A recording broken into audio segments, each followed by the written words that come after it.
Okay, final show of the year. We actually had a lot planned for this show, but unfortunately, we've had some stuff go wrong. Shikai's got to take care of some family stuff, so he's not available.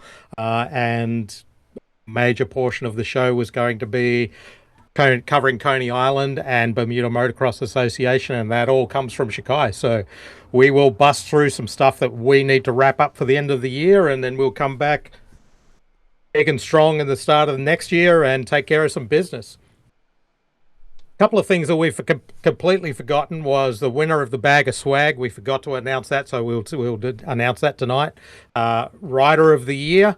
Our main stories, Coney Island. I really well, I don't need everyone, but I suggest everyone go to our Instagram page, island.talk, and check everything out on there. We had some amazing reels come in from Coney Island. We did take some content from Scrambling 441, which is the official page of the event, I guess you might say.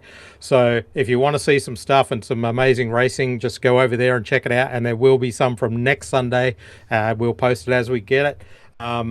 Shanice Sim, a friend of the show in Falkland Islands, did send us a weather report this week. So Hobnob let us down there, Canada, and we got one from Shanice Sim instead. And basically all it said was it's hawking windy. So I got some pictures sent from our boy Sean Moffat in the Falklands, and he had snow covered all over the ground, and middle of summer, snowy, and all that sort of stuff. And forking windy is the official forecast. So all I can say is it's going to be cold down there, and I'm hoping that when I go visit, I don't go visit in the winter because I'm not sure I can handle the winter at all down there. There's a reason I don't live in Canada. There's a reason Canada doesn't live in Canada. So the cold is probably it, but we will move on. So as always, I'm your host, Justin Maley, and we don't have Shikai tonight, but we do have Canada over in the producer booth.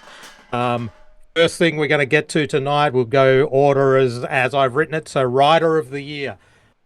This was a last minute decision that I made, an executive decision, and I changed it out. It was originally going to be Rider of the Week, but being the last show of the year and being, what is it, the 29th, I figured, you know what, we'll just do Rider of the Year. And that is going to be the always amazing Northern Ireland rider, Natalie Kane. So Natalie Kane, WMX racer, 2012, #2 in the world, 2013 GP winner. I think it was the UK GP. So she's going to be our rider of the year.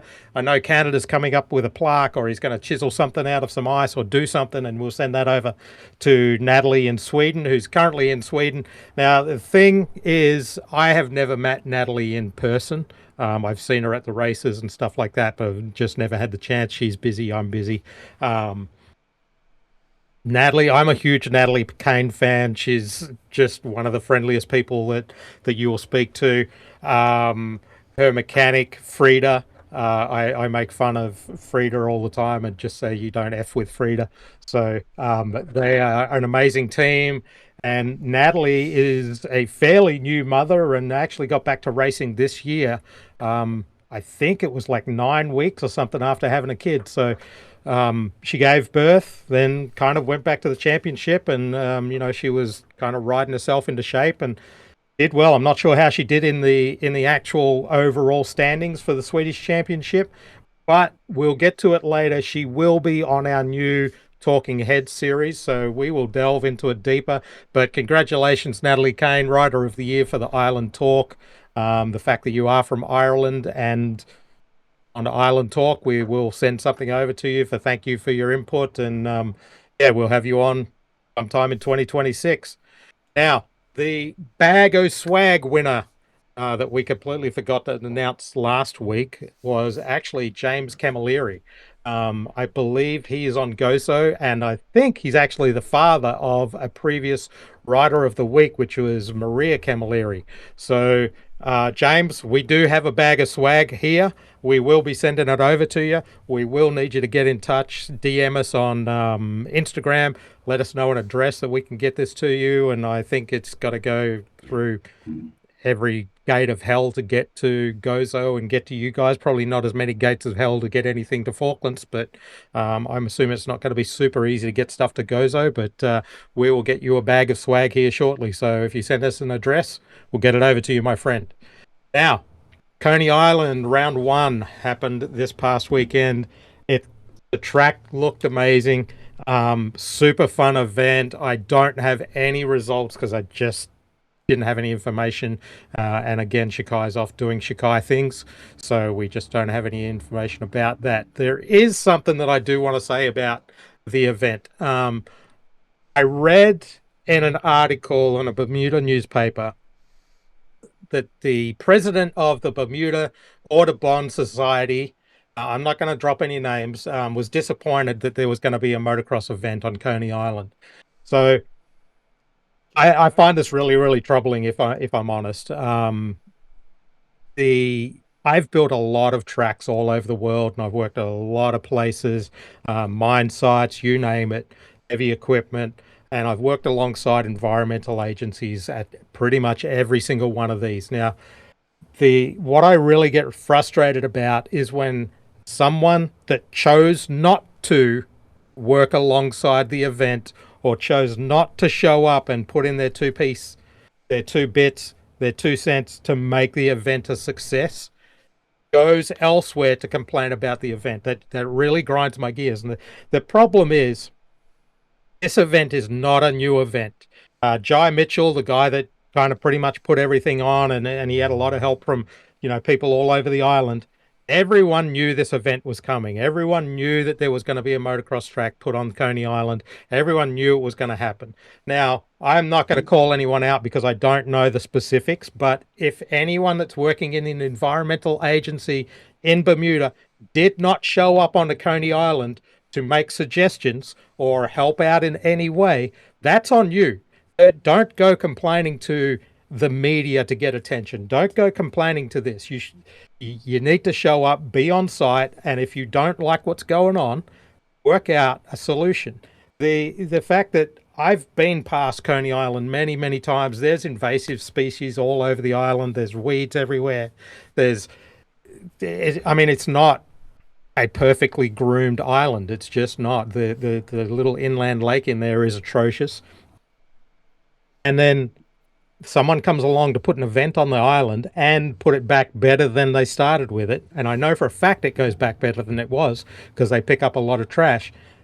The fact that no one from an environmental agency might show up and help organize, hey, can we put the track through this part and get rid of all this invasive weeds? Or can we do this? Don't chop down this thing, to stay away from that, give this thing space.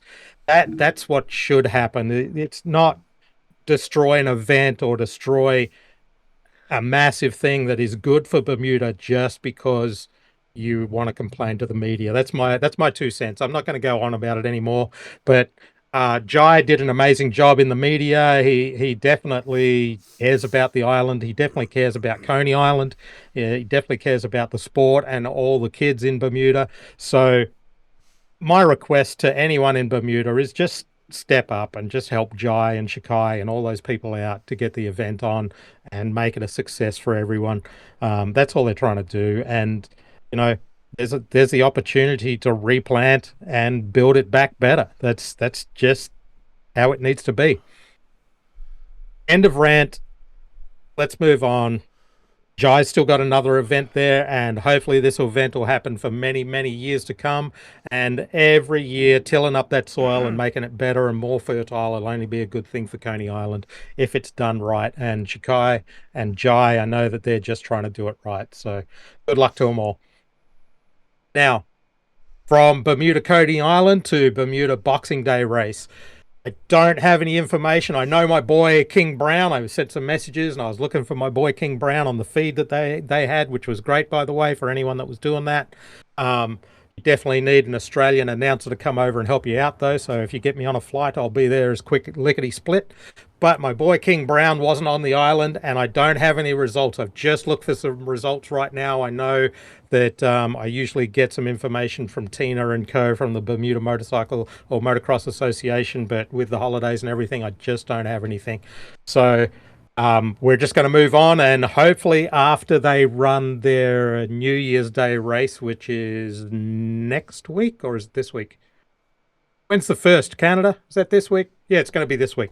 It's going to be later this week. So when they run that event, hopefully I'll get double the amount of information, and this shitty little podcast will look a lot more impressive next week. Otherwise, Canada gets fired because we've got some special stuff coming. We're just trying to make it through to the end of the year to make sure that we had everything happen the right way. So moving on. We just do a couple of quick announcements. Our Talking Head series is kicking off in January. Canada and I need to make up a plan, but we are stacking up some amazing guests. Believe it or not, I hope Canada's been working on his Irish accent and sounding like a woman, because if Natalie Kane is a failure to show up, then Canada's going to take her place. But we have David Knight, MBE from the Isle of Man. He'll be on a show. Hall of Famer and motocross and supercross legend Ricky Johnson will be on a show. Jai Mitchell from Bermuda, after he gets all sorted out and he gets Coney Island put back to being an absolutely beautiful place for Bermuda, then he will be on. We have Vicky Ann. I'm going to screw it up, and I know she's going to be really sad and angry at me. Vicky Ann Schwareb of the Gozo Motocross Association. She'll be on in a future show.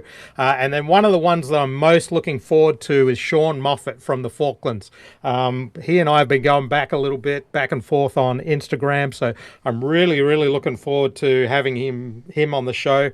That should be something really cool. And then Lewis Thomas and crew, they're going to give us an education on the Ascension Islands, and I'm both looking forward to that one and a little bit scared of that one, because I know that they do it rough over there in the Ascension Islands, and they do whatever they got to do. I don't know if they got to send someone out in the top of a mountain with a coat hanger to pick up some internet, or what they got going on, or if they actually have computers and stuff, or if we have to do it via smoke signals. I have no clue how that's going to work, but Lewis is going to get his crew together. I think it's him and 5 other riders, and they're going to tell us all about the Ascension Islands and some motocross events, or at least some motocross riding and stuff that they do over there.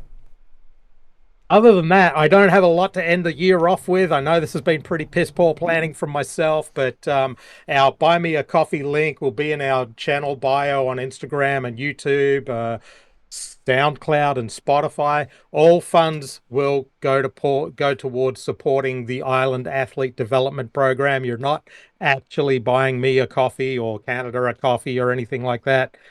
Canada's nowhere near a Timmy Hortons, so he can't get a good coffee anyway, and none of us drink that Starbucks shit. So all the money that goes there, whether it be $1 or $1,000, it's all going towards the Island Athlete Development Program.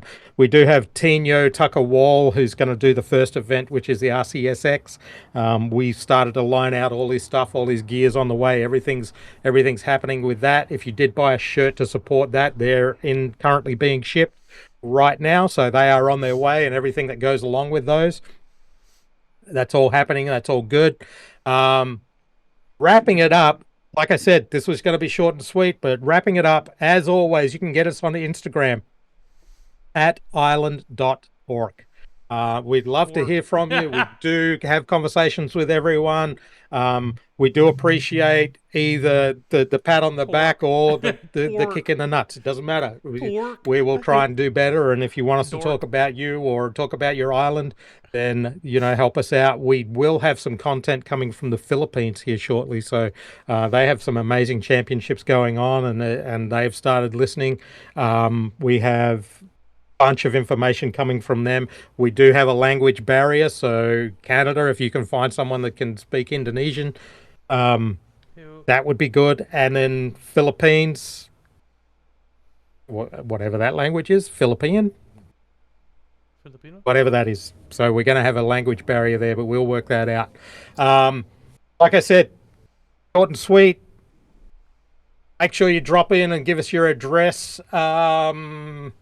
James, Gozo, we got to get some stuff over to you. Writer of the year is Natalie Kane, and we will be back in 2026. I think we actually record on the 5th next week, and hopefully Canada will be all sorted out and it'll be a brand new show, and we'll have desks and backgrounds and all sorts of stuff going on, and it won't just be no image going up to YouTube. It'll actually be a show. So thank you to everyone listening. Thank you for everyone that gave us amazing 2025. This is episode 11, so we've been doing this thing for exactly 11 weeks. We know it's slow. We know it's not professional. We know it's not polished, but it was never meant to be. It was just meant to be a show and basically trying to entertain myself and Shikai. So good night from me, and it's good night from Canada, because I know he doesn't want to say anything tonight. I think he might be watching some hockey or doing whatever Canadians do. And we will talk to you in the new year. Happy New Year, everyone.